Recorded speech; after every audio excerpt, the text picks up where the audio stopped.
Thanks for the introduction, and thanks for the opportunity to speak here. So today I will talk about refinement of the two-dimensional circle method. It's like a Kloosterman refinement, and I'll talk about its applications. So to start with, I'll have this motivating question that, so suppose we have a system of homogeneous polynomials in S variables.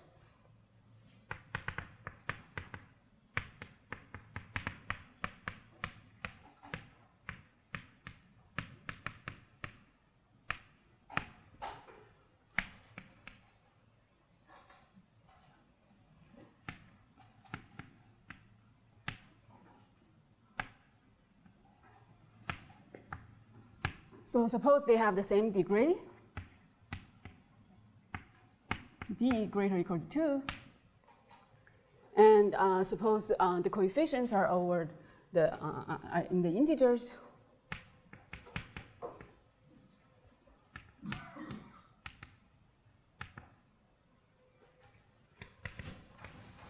And so we want to know how many solutions do we have, how many integral solutions do we have for this system.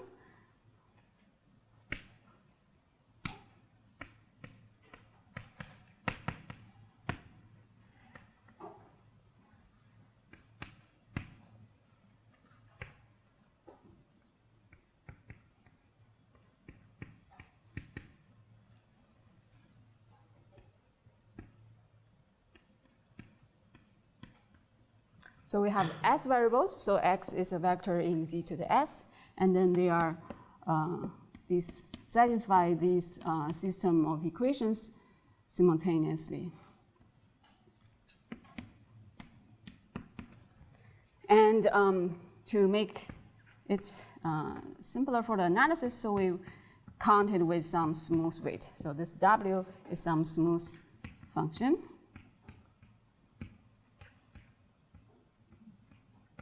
Compact the support in some interval between, let's say, 1/2 and 1.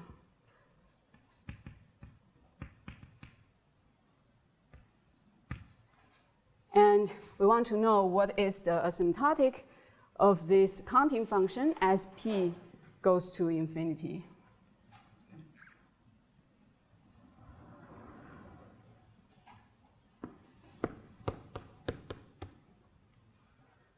And what's the heuristic?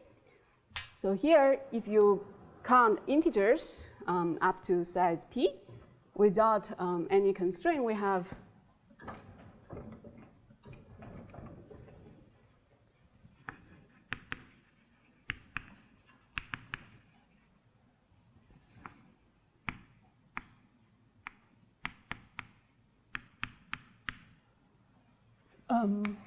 so we have p to the s number of variables, and each equation, because this is a degree d equation, so this equation is of size p to the d, and we have r of these equations. So we would naively believe that this is, we have 1 over p to the dr probability to hit 0, so that this is the expected size of this counting. And of course, there may be some local abstractions over R and in periodic integers. So we have to modify this counting by some singular integral. This will depend on the form and the weight function and some singular series, depending only on the form. And so this is the naive heuristic, and you would believe this would be true when S is sufficiently large in terms of dr. For example, if S is bigger than 2 dr, for example, we would expect this to be true. But we are far away from getting this asymptotic.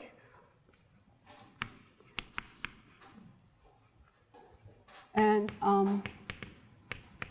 the most general result is due to Birch when he proved this counting this asymptotic holds if S is sufficiently large. So from now on, I'm going to assume that this system defines a non-singular variety. And so in this case, his result says if S is bigger than d minus 1 times 2 to the d minus 1 times r plus 1 plus r, then this asymptotic holds.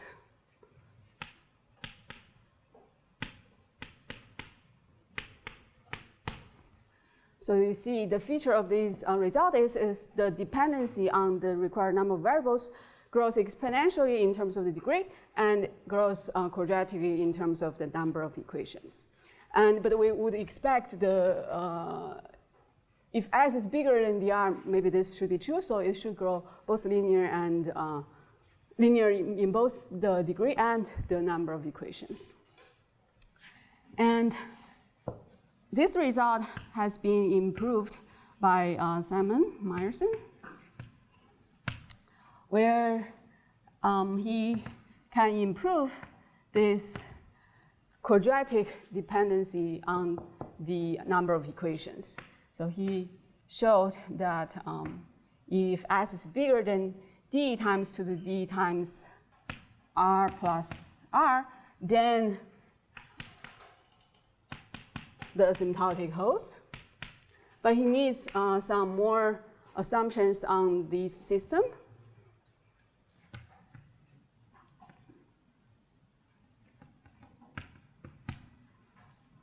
And so his result improves on Birch's result when R is sufficiently large in terms of degree. So the question is, now, what if D is some small number? So can you improve Birch's result for small degrees? Yeah, so this is the question that I'm interested. And in particular, I'm going to be focusing on quadratic forms. So D equals 2 from now on.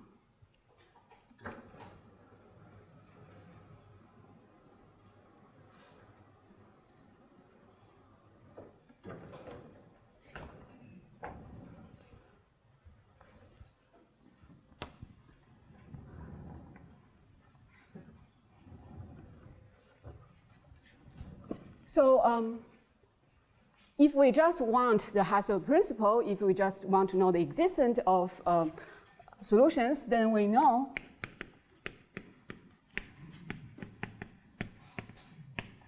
that if we have quadratic form and we just have one equation, so one single quadratic form, then the Hasse principle holds for any number of variables.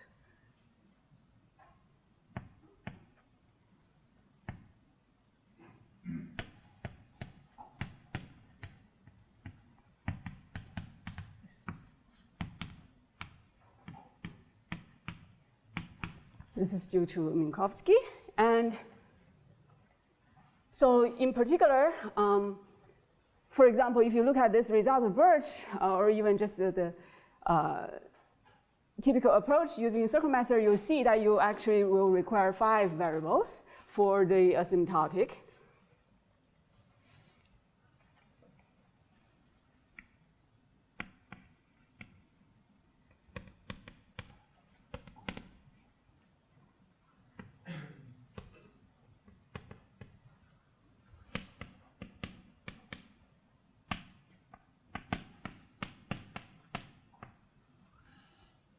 But we do expect that this should be true for any S. And you can improve this result of Birch. We know, for example, every integer can be written as sum of 4 squares. And we could get an asymptotic for the number of variables at least 3. So this is due to Heath-Brown. So let me just mention here.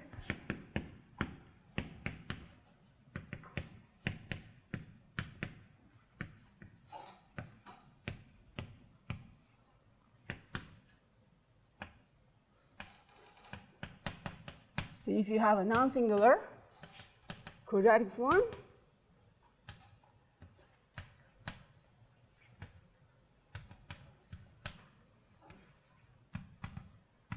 in 4 variables, if the determinant is not a square, then we have this as expected asymptotic.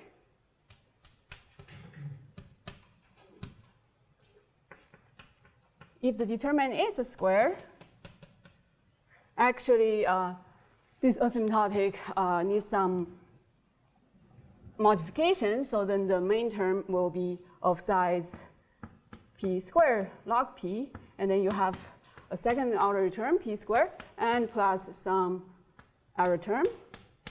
Heath-Brown proved the error term of size p to the 3/2. Later there's some refinements due to Getz, and he got p to the 1 plus epsilon. And Heath-Brown's work also works for quadratic form in 3 variables. And then we also have some similar phenomenon. You will have some logs.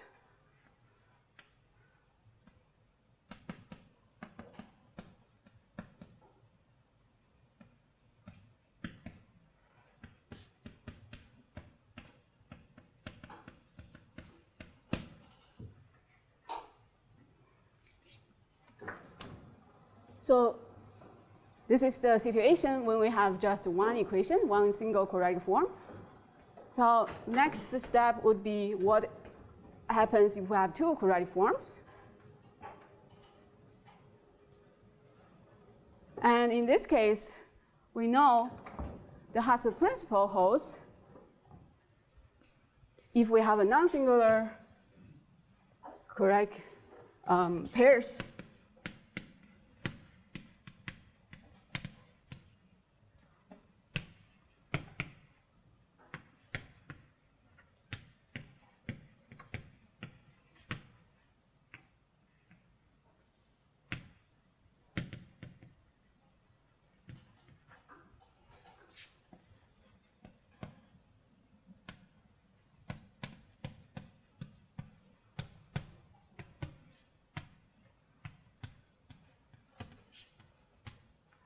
So if we have a pair of quadratic forms, if the defining variety is non-singular, then Heath-Brown proved that if you have at least 8 variables, then the Hasse principle holds. But if you see the result of Birch, then that requires at least 14 variables. And so the question is, can we reduce the number of variables for this case? And this is the result we have, where we showed that if f is non-singular,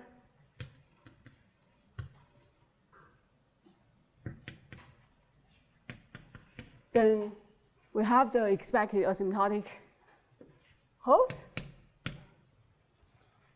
If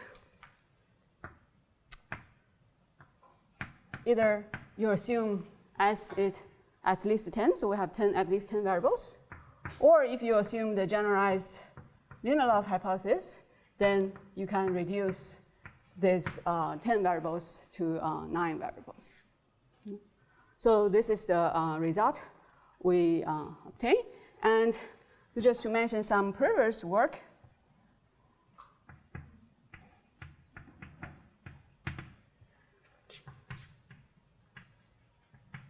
Browning and Munshi has some results that they can do a pair of quadratic forms with 9 variables, but then the form is more special. So the first form looks like a quadratic form in S minus 2 variables, and then you have a sum of 2 squares. And then the second equation only involves the first S minus 2 variables. So this is their system, and then they can do when S is at least 9. And the most general result before our work is due to Munshi, where he can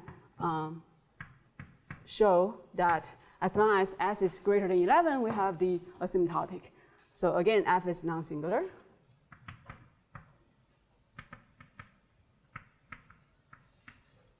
If the form splits, so if F can be written as one quadratic form in S1 many variables, and then plus another quadratic form in S2 many variables, and these two are disjoint, then Heath-Brown and Pierce, they can do 10 variables.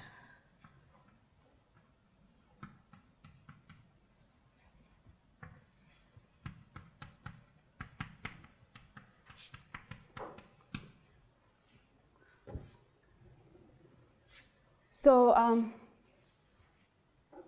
the idea of reducing the number of variables is to use a refinement of the Kloosterman's circle method, of the normal circle method. So if you are familiar with this result of Heath-Brown, so in order to deal with the quadratic form in 4 variables, you want to use the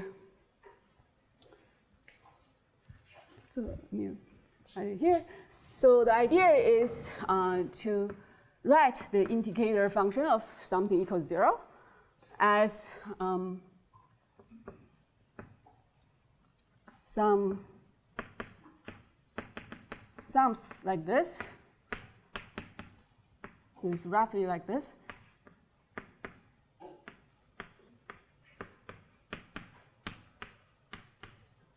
So this is the version that was first used in Duke-Friedlander-Iwaniec, where they proved some subconvexity result, and then Heath-Brown further developed this and used it to prove quadratic form in 4 variables. So the feature here is that you can use the average over A in this equivalent sum. So you do some Poisson summation, then you get complete equivalent sums. Then you can use a result on complete equivalent sums to get down to 4 variables. This is already known by work of Kloosterman. But then to deal with this case in 3 variables, or this determinant is a square, then you have to also make use the average of the modulus Q. So the key point is that this, you can view this as a smooth partition of the unit circle with a nice function. So you can write this in this way. So the key feature here is that this function is independent of the residual classes. So that's why you can move this thing inside and get cancellations. And we want to do this also in dimension 2. And let me just first write this result. So the 2-dimensional version of this data symbol we obtain roughly looks like this.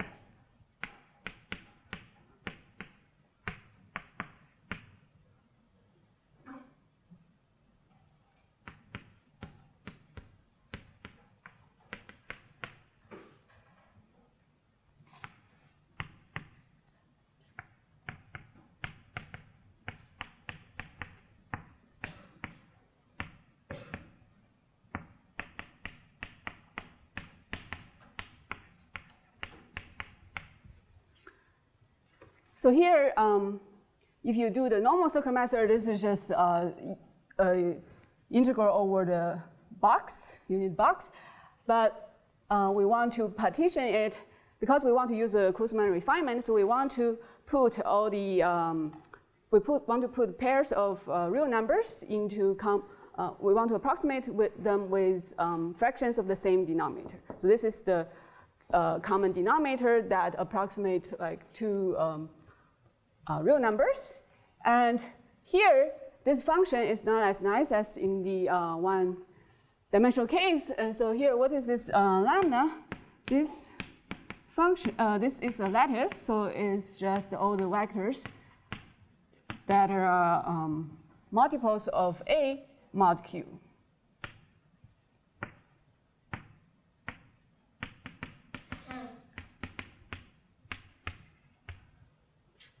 And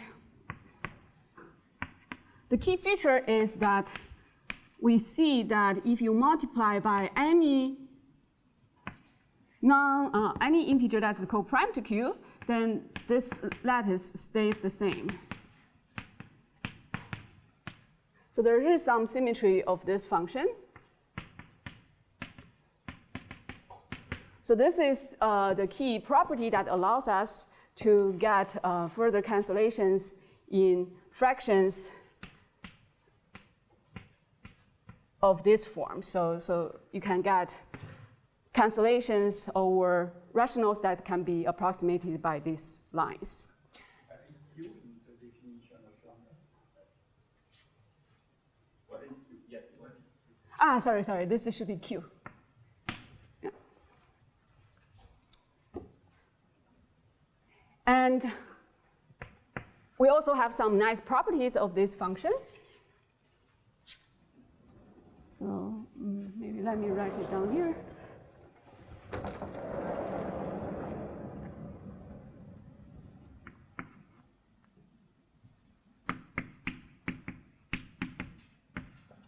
So if Q is very small and Z is very close to A over Q, then this is roughly of size 1.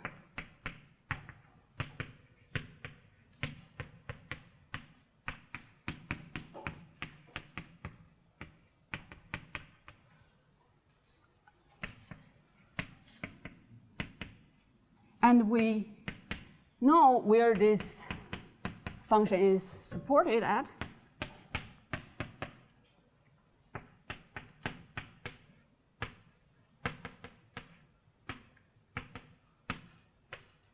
So it's roughly supported when Z is at most of size 1 over Q square root Q. This is what you would expect if you do a Dirichlet approximation in dimension 2.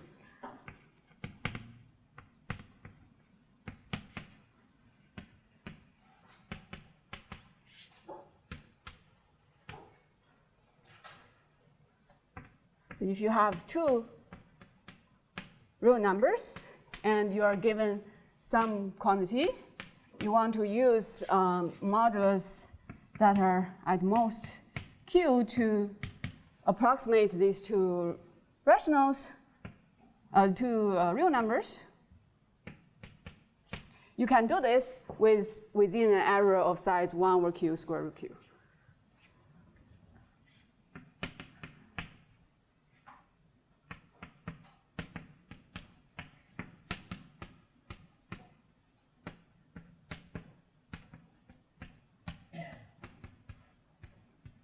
So in this sense, our result is matches the expected size of these arcs in Dirichlet approximation. So this is optimal in this sense.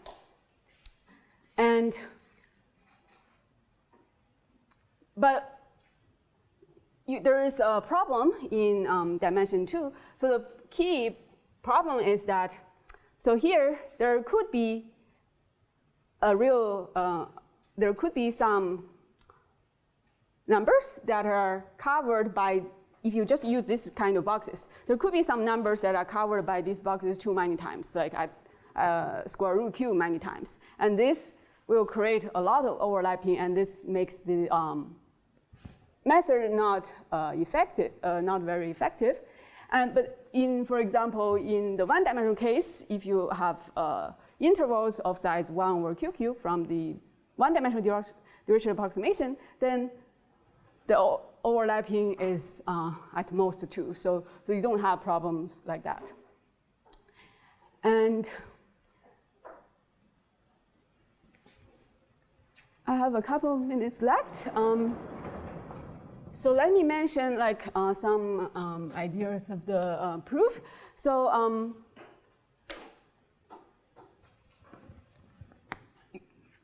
if you are familiar with the proof of Heath-Brown's result,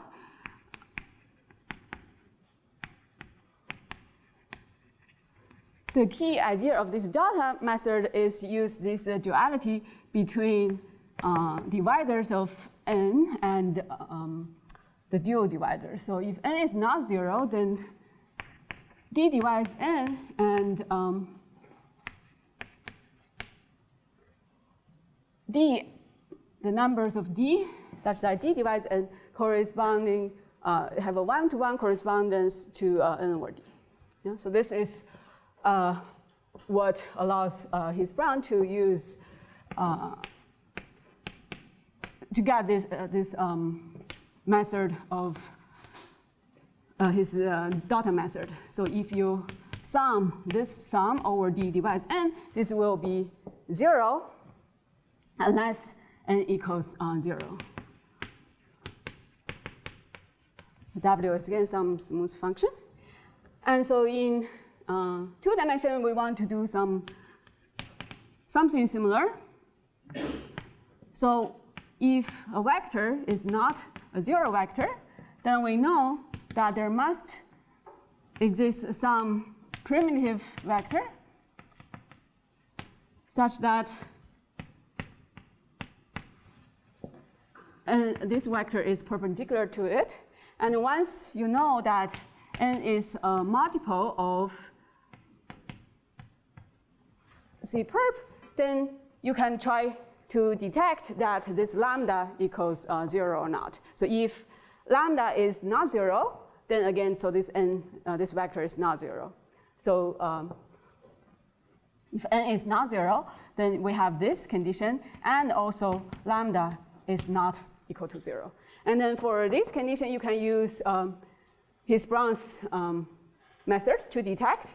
And then for this condition is again one single equation. You can use this this data method to detect. And this is the rough idea how we obtain our 2-dimensional data method. Maybe my final remark is that if you work over a function field, so Pankaj has a result that have some similar version of the 2-dimensional data method, but there he used a Ferri dissection. So he can have a decomposition of the unit square into disjoint arcs that allows him to deal with quadratic forms in 9 variables over FQT. But in Q, we don't have these non-Archimedean feature of these norms, so this method does not work. So that's why we follow these duality ideas from work of Heath-Brown. I think I'll stop here. Thanks.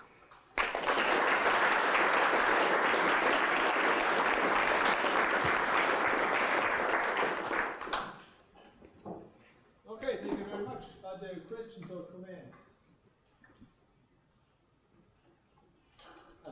Please use the microphone. Can you recall what Pankaj did for over function field or compare with your results over Q?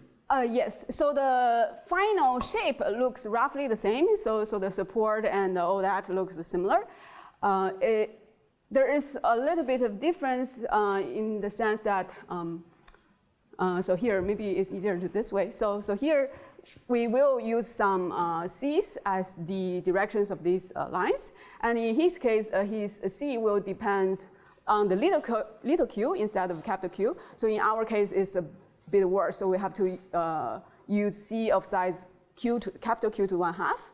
And this created a little bit of problem. But other than that, almost the results are essentially the same. It's also like that and shape. The outcome is so you get the same quality? Yes, yes. Yeah. Any other questions or comments?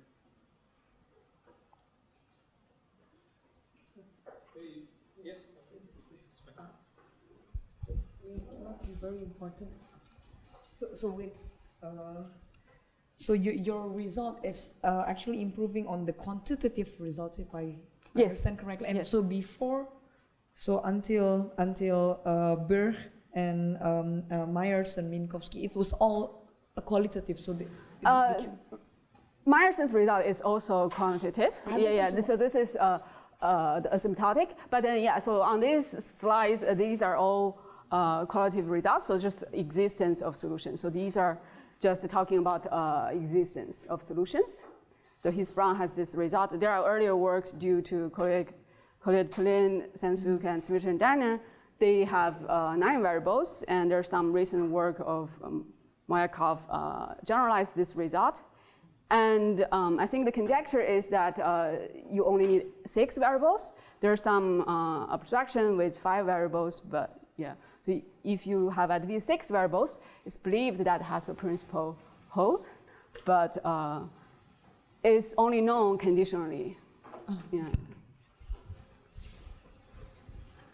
And why GL8?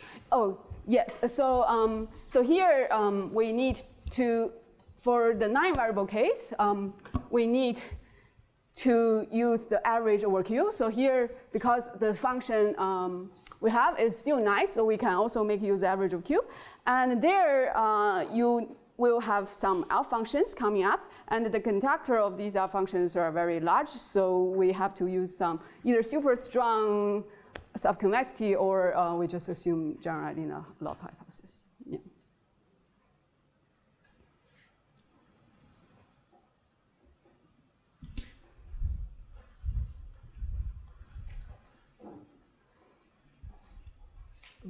If I want to count points in a box with sharp cutoffs, I need to know how your error term depends on the smoothness of. It will be polynomial depending on the derivatives of that. Yes. Yeah, So you can trace it. Yeah. Okay. And what's the consummation form? Do you need any effect on the characteristic in the function field case? In this case, yes. Like bigger than degree or something? Yeah. That certainly Q is now 2 or 3. I think probably that's about it.